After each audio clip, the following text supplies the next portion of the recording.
আসসালামু আলাইকুম। আমরা এসেছি সুনামগঞ্জ টাঙ্গর হাউস। এখানে আমরা এখানে নৌকার মধ্যে আছি।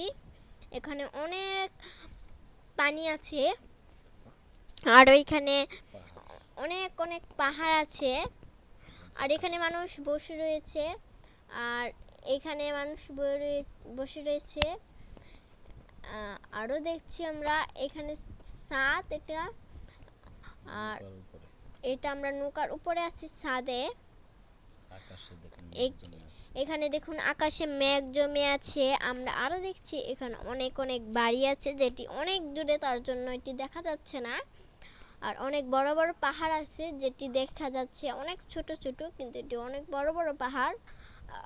আর এখানে রোদের আলোতে পানি ঝিকমিক করছে। আর